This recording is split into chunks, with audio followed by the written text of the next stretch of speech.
Viva Voz, com Vera Magalhães.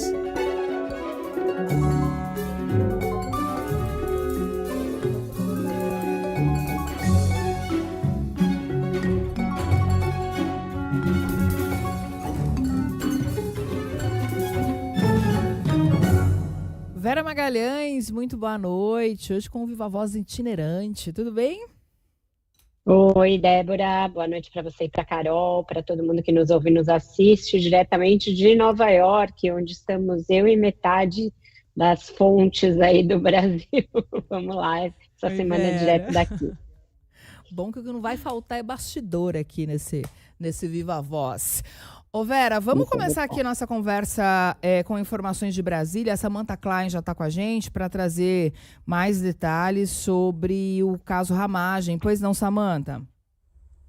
Bom, Débora, a expectativa é que a Câmara dos Deputados venha a recorrer da decisão da primeira turma nos próximos dias. A assessoria jurídica da Câmara está avaliando a possibilidade de ingressar com recurso a essa decisão, que revisou o trancamento da ação penal contra Ramagem. A oposição na casa, inclusive, está pressionando o presidente Hugo Motta para que o caso seja revisado pelo plenário do STF, onde haveria maiores chances de ministros discordarem de uma decisão unânime, ou seja, diferentemente daquilo que aconteceu na primeira turma, em que todos os ministros, ainda que tenham apresentado seus votos por escrito, né, o chamado voto vogal, e todos eles concordaram com o relator, o ministro Alexandre de Moraes. Relembrando aqui esse caso, na semana passada, a Câmara aprovou uma resolução que poderia beneficiar não somente Ramagem, ex-diretor-geral aí da ABIN, mas também o ex-presidente Jair Bolsonaro e outros 6 aliados do núcleo principal da trama golpista. Na decisão dos ministros da primeira turma, prevaleceu aquele entendimento de que somente os crimes supostamente cometidos após a diplomação em dezembro de 2022 poderiam ficar em suspenso, ou seja, são aqueles ligados, né, relacionados aos atos do 8 de janeiro, mas Ramagem é acusado ainda de outros 3 crimes. Quanto a esses, não tem suspensão, não tem trancamento da ação. A Corte também determinou que a suspensão aprovada pelos deputados deve ser limitada à Ramagem, isso sem contemplar os demais réus. E por isso que a oposição está contando com esse recurso, com uma resposta do presidente da Câmara, Hugo Motta, até porque já foi uma resposta essa aprovação em ritmo acelerado desse pedido de sustação da ação. Por outro lado, fica ali em banho-maria a questão do PL da anistia. Mas como caiu muito mal a decisão da primeira turma no STF, a tendência é sim que o presidente Hugo Motta envie nos próximos dias um recurso, provavelmente ao plenário. Com vocês. Obrigada, Samantha. A disputa continua, né, Vera, entre o judiciário e o legislativo, ou pelo menos parte do legislativo. Agora eu queria saber como seria o encontro, hein, de Hugo Motta e do ministro Barroso. Vera, conseguiu me ouvir? Acho que a gente perdeu a conexão com a Vera que está em Nova York. A gente vai tentar refazer aqui essa conexão para que ela possa comentar, fazer sua análise dessa informação. Conseguimos? Daqui a pouquinho a gente retoma o contato com a Vera. É isso, né, Carol? Rádio ao vivo é assim. Vera está em Nova York, está circulando por lá, conversando já com várias fontes que estão lá para um evento realizado pelo jornal Valor Econômico. Mas enfim, tivemos uma queda. Ela está no olho do furacão mesmo, né, Débora? Exato. Porque, assim, o Congresso está em recesso informal, né? Porque o Hugo Motta está em Nova York, o Alcolumbre também está viajando. Então, está tudo meio parado no Congresso Nacional. E esse recurso aí, no caso do deputado Ramagem, teria que ser feito pelo presidente da Câmara, Hugo Motta. E a oposição está pressionando, né? PL pressionando para que o Motta apresente esse recurso. Na verdade, esse prazo, esse julgamento tem prazo até amanhã. Então, o Hugo Motta, a partir de amanhã, já poderia apresentar algum tipo de recurso. Está pressionado. Imagino que vai fazer isso só na volta da viagem, né? Vai aproveitar esses dias lá em Nova York para deixar a poeira baixar um pouco. Acho que a Vera vai poder trazer um pouco mais essa temperatura desse bastidor aí. Retomamos o contato com Vera Magalhães por telefone. Exato, voltei. Eu vou tentar voltar por imagens também, mas a gente já vai falando por aqui, Débora e Carol. Os dois, tanto o presidente da Câmara, Hugo Mota, quanto o presidente do Supremo, Luiz Roberto Barroso, vão estar em uma série de eventos da Semana do Brasil aqui em Nova York. Essa semana é um evento tradicional, a origem dela da escolha do brasileiro e do americano do ano, o evento da Câmara de Comércio Brasil e Estados Unidos, e a partir disso outras instituições começaram a fazer também eventos aqui para discutir negócios, tratar do Brasil. Então tem uma série de bancos, casas de investimento, órgãos de imprensa, o Valor Econômico também tem um summit importante que acontece aqui na quarta-feira.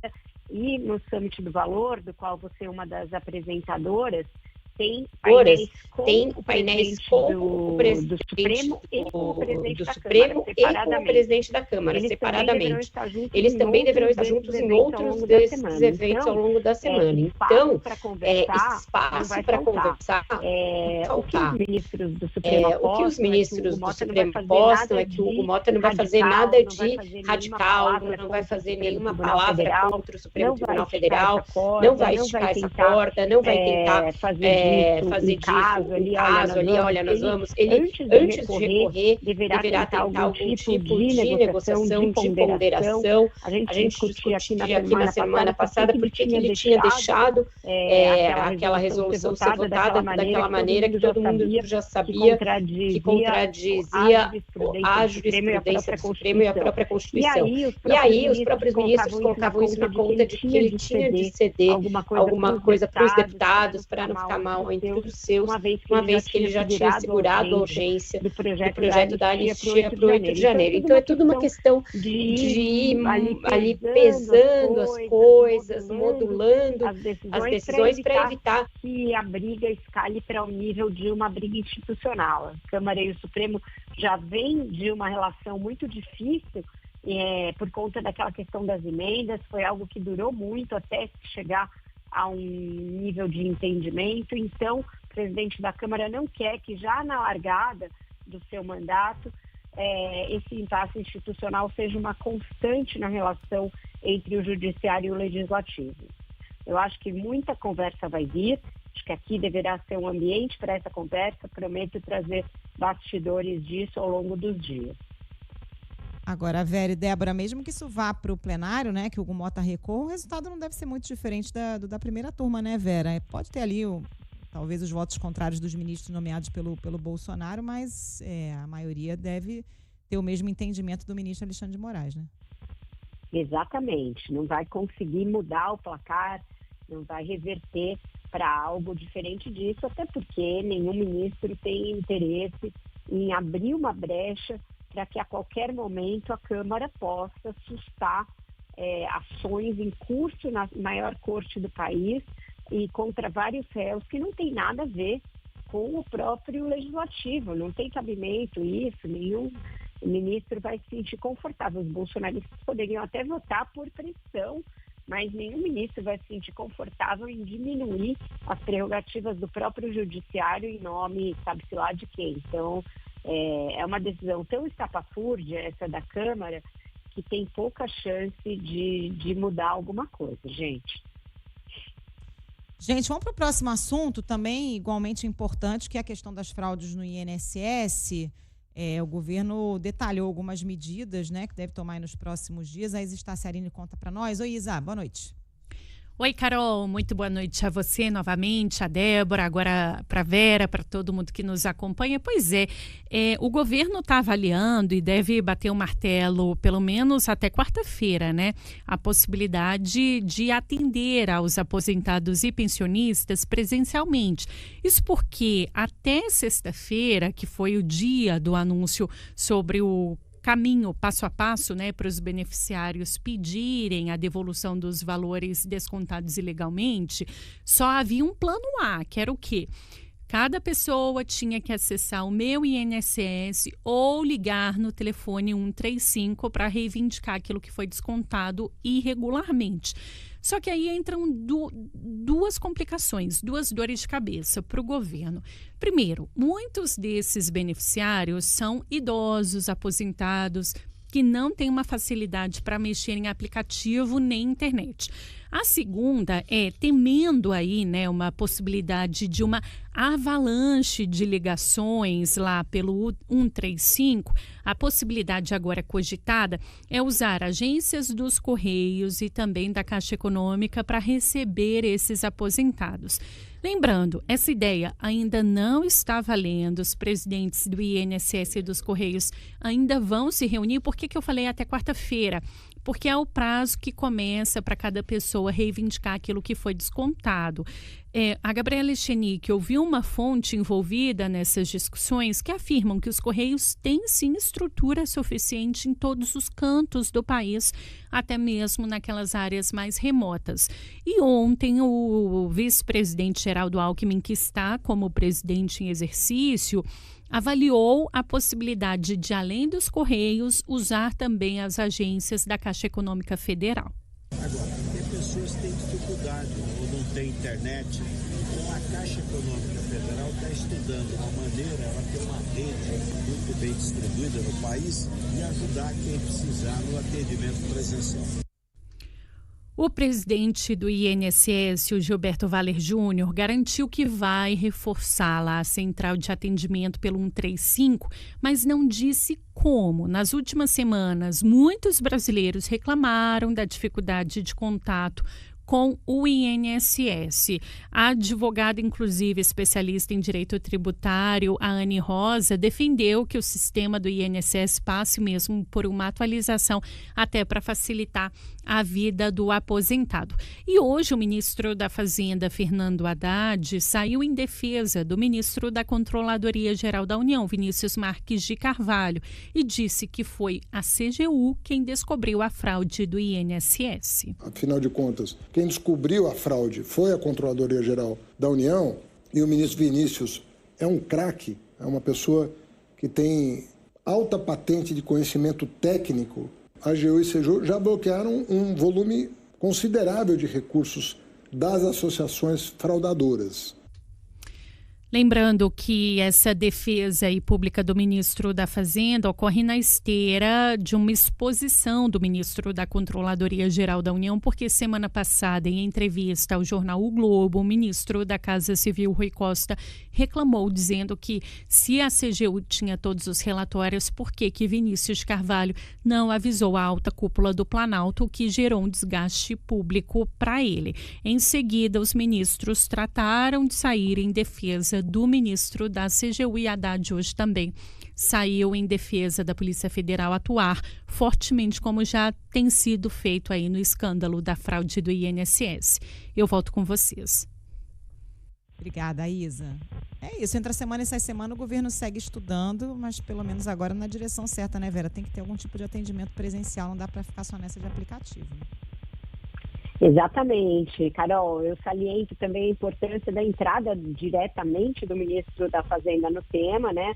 Na semana passada eu falei que o Ministério da Fazenda estava muito envolvido, mas o Haddad procurando ficar distante do assunto. Acho que eles viram a necessidade de alguém que o público identifique mais com o próprio governo ali na linha de frente da resposta, e na linha de frente da resposta reconhecendo a gravidade da crise e que não é uma coisinha boba e que não é uma coisinha menor. Então, eu acho que ele faz tudo isso. Essa foi uma entrevista que ele deu ao portal UOL, na qual ele também saiu em defesa do ministro da CGU. E aí também fica evidente uma certa divisão que existe no governo há bastante tempo, que a gente sabe que existe, da qual a gente fala bastante aqui, para o nosso ouvinte situar bem. O ministro da Fazenda e o ministro da Casa Civil, eles têm uma disputa por espaço, por linha do governo e por ascendência sobre o presidente Lula, colocada desde o início do mandato 3 do Lula. E nessas coisas sempre transparece essa divisão. Então agora, depois que o Rui Costa, numa entrevista a Renata Agostini, fez uma crítica nem tão velada assim ao Vinícius Carvalho da CGU, vários ministros do outro lado começaram a sair em defesa do titular da CGU. Me chamou a atenção, por exemplo, a defesa feita pelo ministro Flávio Dino, ele que é do Supremo, mas é egresso do governo também. E aí ele, ao tomar o lado da CGU, dizer que a CGU tem sido, inclusive, parceira de uma série de investigações, como na questão das emendas, ele também evidenciou algo que existia na época em que ele era ministro da Justiça, que ele também tinha ali alguns tipos de embate com a Advocacia Geral da União, inclusive ele e o advogado-geral da União, Jorge Messias, disputaram essa vaga do Supremo e desde então tem uma relação que não é descrita como das melhores e, portanto, o Rui Costa, que é um parceiro muito próximo do Jorge Messias, do outro lado. Então você tem os alinhamentos todos aparecendo aí também nessa questão do INSS. E a CPMI, para investigar essa fraude do INSS, foi protocolado. O Felipe Igreja tem mais detalhes aqui para a gente ao vivo. É isso, Débora. Protocolada agora há pouco a CPMI para investigar a fraude no INSS. As assinaturas foram protocoladas agora há pouco pela deputada Coronel Fernanda, do PL, e pela senadora Damares Alves, do Republicanos. O requerimento tem assinaturas de 36 senadores e 223 deputados federais. É um número bem superior ao requisito mínimo de 27 senadores e 171 deputados. Portanto, a CPMI já soma 259 assinaturas entre deputados e senadores.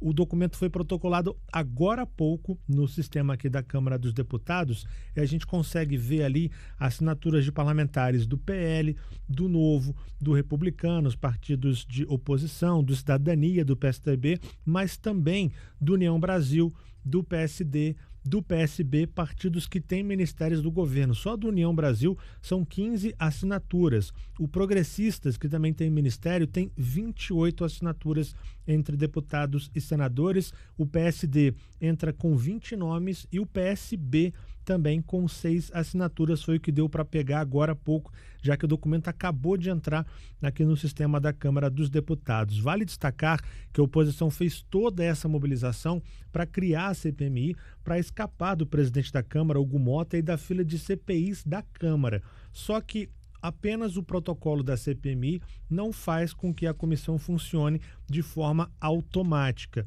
Embora esse mínimo de assinaturas tenha sido atingido, é necessário que o presidente do Senado e do Congresso, o senador Davi Alcolumbre, faça a leitura desse requerimento em uma sessão do Congresso. O Alcolumbre está fora, está viajando na comitiva do presidente Lula para a China e retorna na quarta-feira. A senadora Damares Alves diz que na semana que vem haverá uma pressão pela leitura da CPMI em uma sessão do Congresso que já está marcada para o fim do mês, no dia 27 de maio. O protocolo não quer dizer que as pessoas não possam assinar. Por meio de requerimento, outros parlamentares ainda poderão colocar as suas assinaturas. E na semana que vem, todos os parlamentares vão ao nosso presidente do Senado, em comitiva, uma grande comitiva, levar um requerimento a ele para que ele leia na próxima sessão do Congresso, ele tem que ler o requerimento de CPMI. Só para destacar, a próxima sessão está marcada para o dia 27 de maio, sessão do Congresso, com deputados e senadores. O Alcolumbre, portanto, vai ser pressionado e, no momento, o documento tem bem número maior de assinaturas do que o mínimo necessário. Só para reforçar, 36 senadores e 223 deputados federais assinam esse pedido da CPMI do INSS, e entre esses parlamentares, diversos deputados, dezenas de deputados e senadores de partidos que formam ali a base do governo, que tem ministérios no governo Lula. Débora. Obrigada, Felipe Igreja, pelas informações. Mesmo o governo tentando jogar a história no colo do governo anterior, de Jair Bolsonaro, a gente vê esse número aí de assinaturas, além de termos partidos da base. Está mais difícil para o governo segurar isso, Vera? Muito difícil, né? E vocês vejam que entra assunto e sai assunto. Esse problema dos partidos da base contribuindo com desgaste para o governo, ele continua, né? Ele aconteceu lá no projeto da anistia para os condenados do 8 de janeiro e volta agora a acontecer numa questão que é muito sensível para o governo que está com um problema de imagem, tentando recuperar sua popularidade. Nenhum governo nessa situação pode imaginar a existência de uma CPMI no seu calcanhar, porque é aquela coisa, convocação de ministro, quebra de sigilos, pode ganhar aí rumos que ninguém controla, porque as convocações vêm de todos os lados e é muito difícil de barrar.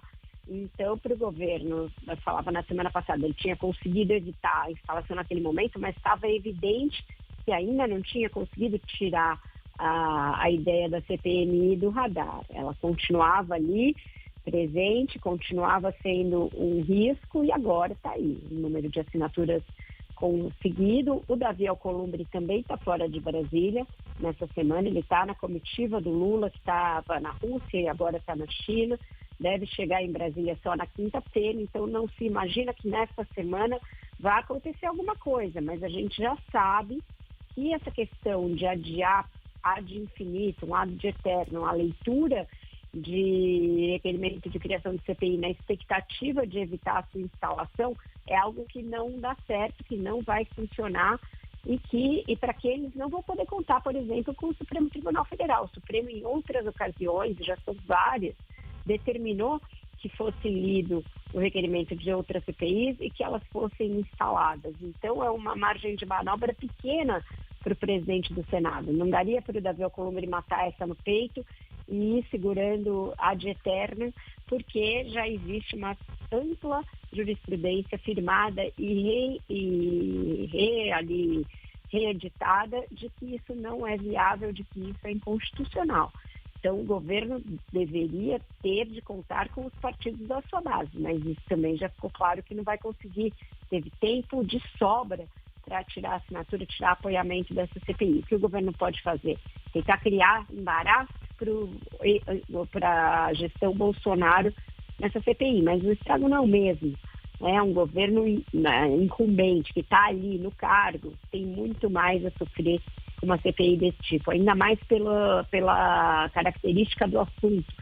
Colocar lá um monte de gente de esquerda, um monte de gente de sindicato, de associações sindicais ligadas ali de alguma maneira ao PT e ao PDT. Então, para o governo Lula, o desgaste é potencialmente incomparável com o que ela poderia fazer de estrago para o bolsonarismo, ainda mais porque eles já têm assuntos bem mais graves para lidar, estão com a situação da trama golpista, estão com a inelegibilidade do Bolsonaro, então esse assunto é muito lateral para o bolsonarismo. Vamos para o intervalo? A gente volta daqui a pouquinho com mais Viva Voz. E nós estamos de volta com o Viva Voz, já com o nosso colunista internacional, Eduardo Graça. Boa noite, Edu. Boa noite, Carol, boa noite, Débora, boa noite, International Vera. Oi, Edu. Boa noite. Estou aqui na sua terra, depois de visita. Edu, a gente, justo hoje em que o Lula está na China e metade da República Brasileira está aqui nos Estados Unidos, os dois países anunciaram aí um acordo para adiar por 90 dias a aplicação das suas mega tarifas retaliatórias.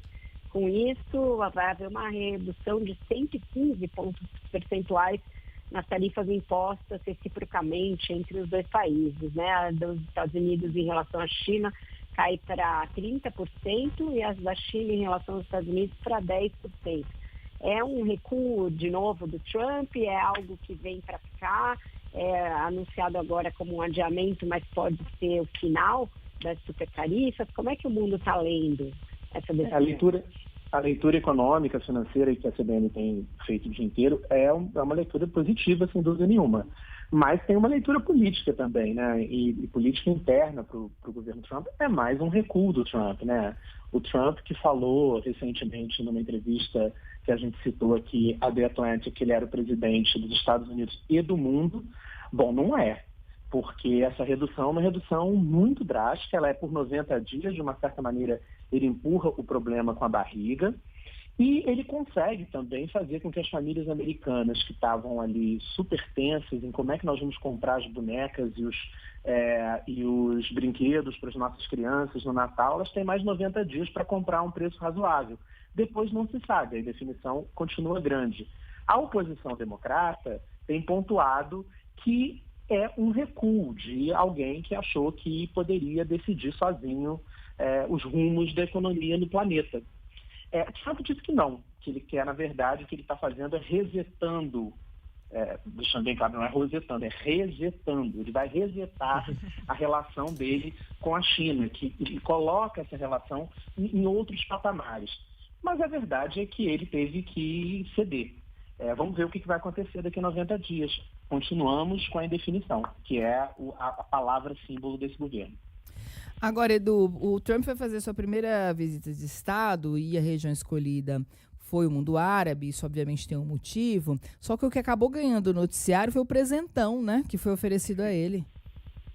Sim, que não é aquele jato, aquele avião que a gente falou na segunda-feira passada, que era o jato do busão, que a Vera falou, para levar os imigrantes que se autodeclararem, assim, que quer autodeportar. Esse não. Esse é um jato de 400 milhões de dólares, luxuosíssimo, que ele é um presente, provavelmente, né, como a gente pode imaginar, um presente desse tamanho, sem interesse nenhum, da família real do Catar, para o governo americano, só que tem um caveat nisso. Ele não fica no Pentágono e fica para o próximo presidente.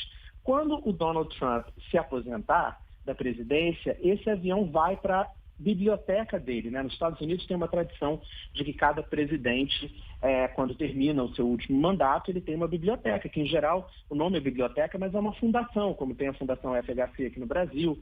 Nunca se soube de uma fundação que precisasse de um avião tão luxuoso assim para continuar funcionando. Agora, tem um outro detalhe interessante. Quem poderia fiscalizar isso, não eu aqui falando, enfim, do Brasil, quem podia fiscalizar isso é a Procuradora-Geral da República lá dos Estados Unidos. Só que adivinha qual era a função anterior dela, antes de ser Procuradora-Geral? Ela era lobista do governo do Catar, no Congresso. Então, assim, fecha-se um ciclo interessante e essa viagem para a Arábia Saudita, Catar e Emirados Árabes também tem uma outra simbologia importante, que é a primeira viagem de Estado, Débora, como você mencionou, e que ela não mostra nenhum interesse de Trump em relações internacionais, ela mostra em business, inclusive porque vai ser discutido nessa viagem iniciativas importantes nesses países para negócios da família Trump. Veja só. Agora, esse presentão acontece também, essa oferta, né, no momento em que está se discutindo nos Estados Unidos um corte enorme no Medicaid, que é aquele programa social de assistência à saúde, que ajuda pessoas de baixa renda e que virou um cabo de guerra dentro do próprio Partido Republicano, né, Edu? É verdade. Esse é o momento em que o Trump está resolvendo com o Congresso o seu pacote tributário. E um dos pontos defendidos por ele, inclusive, na campanha, então não é nada secreto, uma coisa que todo mundo sabia, é que ele quer, inclusive, expandir os cortes para os mais ricos. O imposto aos mais ricos é o chamado setor produtivo. Só que para você aumentar esses cortes, alguém tem que pagar essa conta. E aí, a ala do Partido Republicano ligada ao Wall Street defende que essa conta venha de cortes em programas sociais. Um deles é o Medicaid, que atende 70 milhões de americanos. Ele como os Estados Unidos não tem um sistema de saúde universal público, ele ajuda na compra de remédio, ele ajuda quando você vai ser internado num hospital. E aí isso deu uma chiadeira gigantesca nas bases do Partido Republicano, que a gente precisa lembrar que agora é o partido que diz que o outro lado, o democrata, é o partido das elites.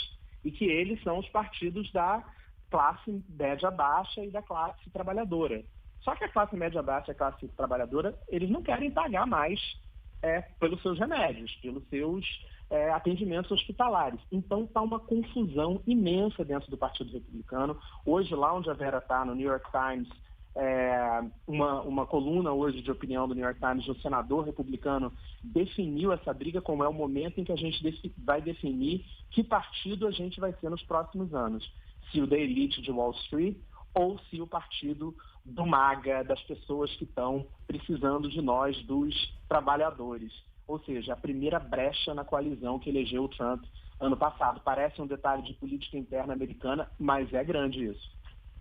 É importante. Agora, Edu, essa questão do avião, né, que é muito simbólica, é mais um exemplo de como, por incrível que pareça, no Brasil as instituições têm controles maiores do que nos Estados Unidos, né? Porque aqui, aquela questão das joias sauditas ensejou uma ação, a Procuradoria-Geral da República agiu, a gente tem uma legislação muito clara sobre limites que podem, de coisas doadas ao acervo de presidentes e o que tem de ficar para o acervo do Estado, né? Agora, você pensar que um presidente pode levar um avião, e um avião que vai ser chamado de Air Force One, pelo que eu entendi, ou seja, um avião que vai servir a presidência dos Estados Unidos para o seu acervo, ainda que não seja pessoal, mas da sua fundação ou sua biblioteca, o que quer que seja, é algo muito maluco de você imaginar numa democracia tão consolidada quanto a norte-americana. É escandaloso, é algo que nenhum americano poderia imaginar que isso iria acontecer. E a gente espera, né, Vera, que isso não sirva de não dê ideias, né? Pro lado daqui de baixo, né? Espero que não. Bom, no Capitólio, nesse caso aí dos presentes, a gente mostra que os nossos controles institucionais, mal ou bem, estão funcionando melhor.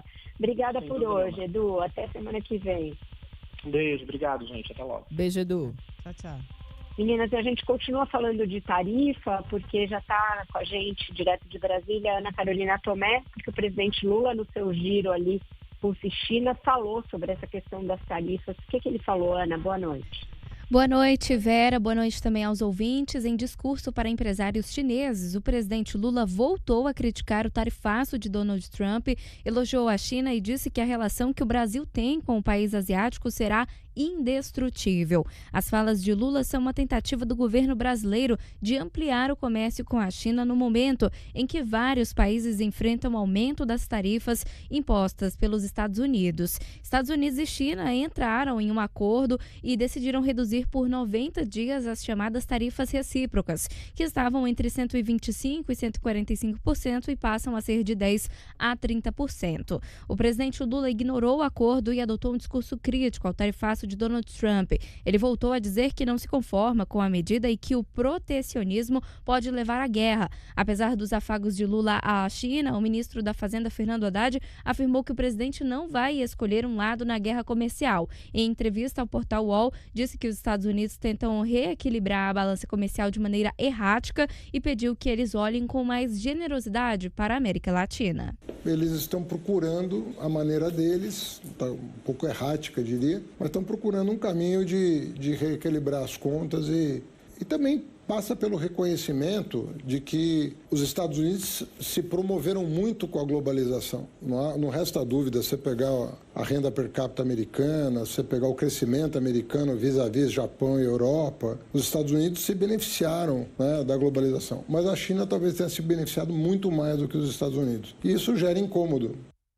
Lula tem se esforçado bastante para se aproximar ainda mais da China, hoje o maior parceiro comercial do Brasil. O governo quer exportar mais e ser visto como uma alternativa pelo país asiático, mas Lula deixou claro a intenção de também comprar mais produtos chineses. O presidente disse que o comércio entre os dois países cresceu 30 vezes nos últimos 20 anos e afirmou que o potencial da relação entre a China e Brasil é inesgotável. A China tem sido tratada muitas vezes como se fosse uma inimiga do comércio mundial, quando na verdade a China está se comportando como um exemplo de país que está tentando fazer negócio com os países que foram esquecidos durante os últimos 30 anos por muitos outros países. Estejam certos, companheiros empresários chineses e companheiros empresários brasileiros. Se depender do meu governo, Brasil e China serão parceiros incontornáveis. A nossa relação será indestrutível.